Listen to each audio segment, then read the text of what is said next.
You have heard this story before. The writing on the wall, the nun on the path, the fire that came exactly when a séance said it would, the bones beneath the cellar floor. Borley Rectory was presented as the most haunted house in England. And this is how most people still know it.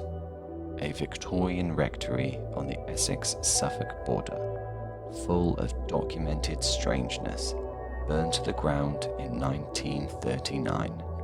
Its secrets burned with it.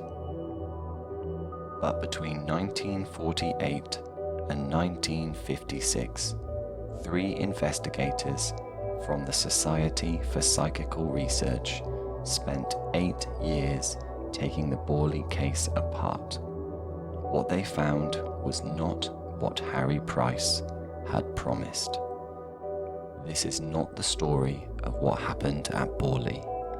This is the story of what the evidence shows after the legend is set aside, after the fraud is accounted for, and after 60 years of sightings that nobody has ever cleanly explained.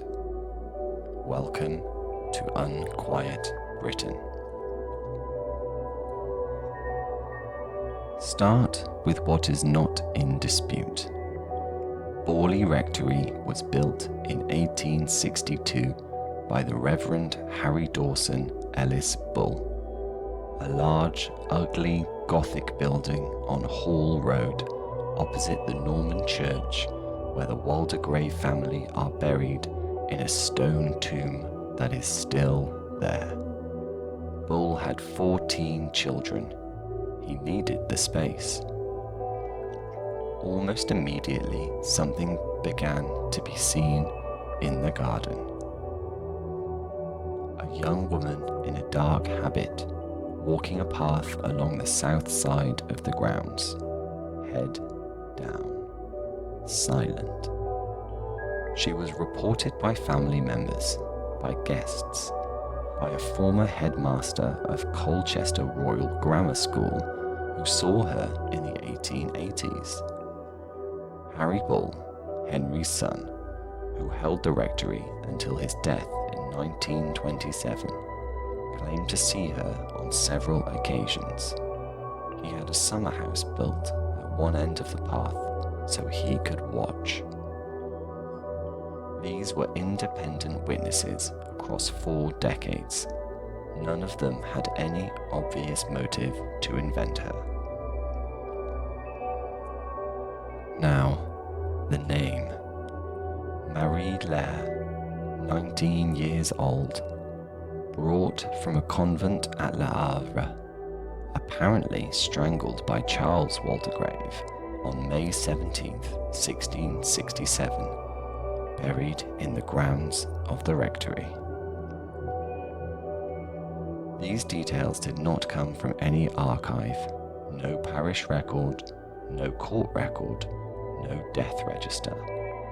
Researchers who searched specifically for documentary evidence of Marie Lair found nothing.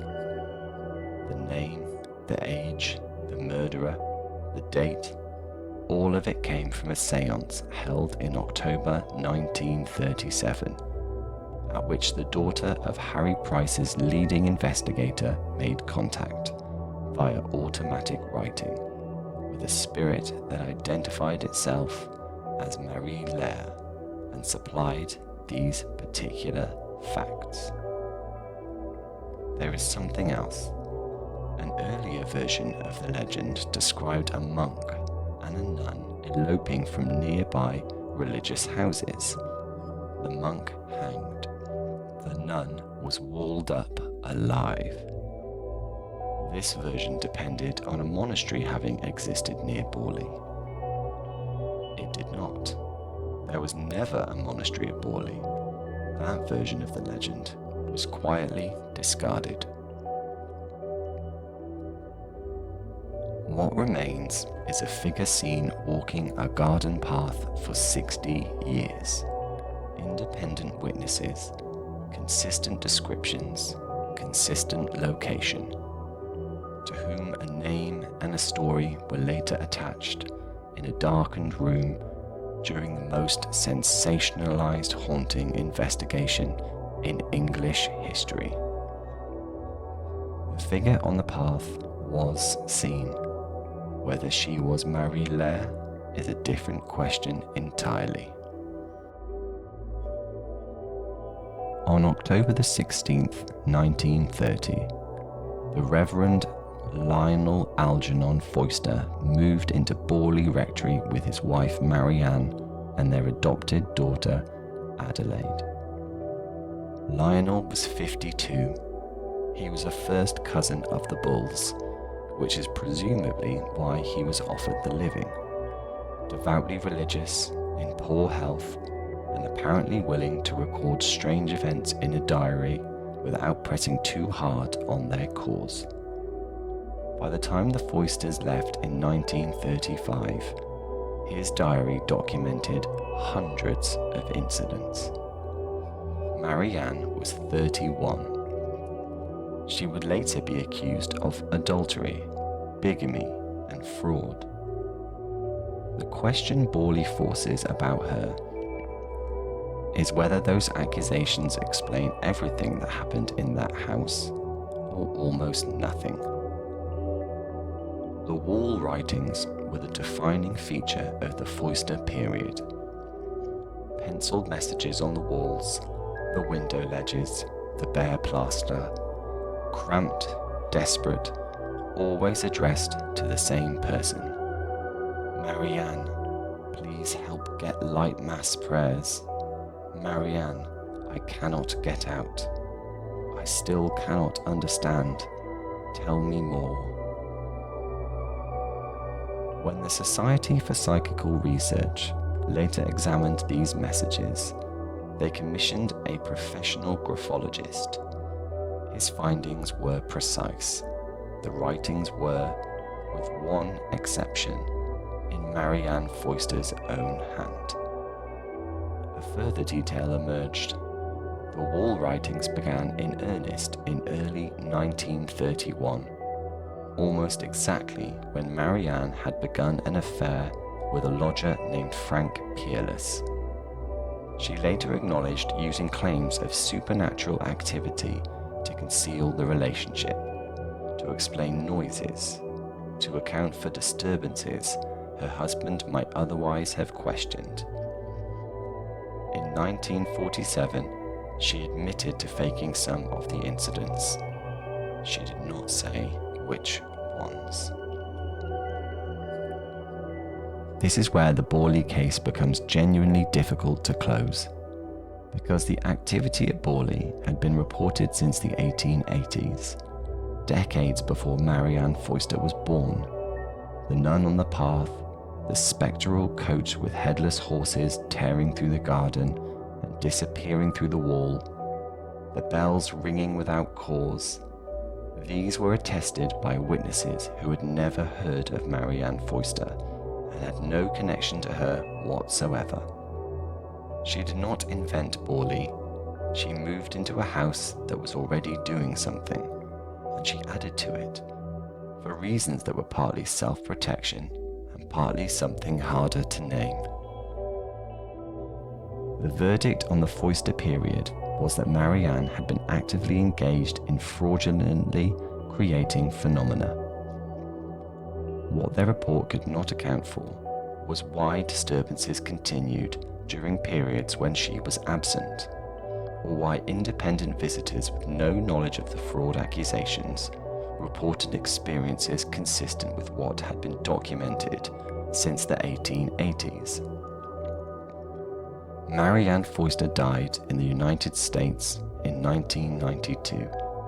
She maintained across decades of interviews that some of what happened in that house she had not done. She never specified what. Harry Price first visited Borley in June 1929. He spent the next 2 decades ensuring that no one would ever be able to look at it clearly again. Price was born in London in 1881.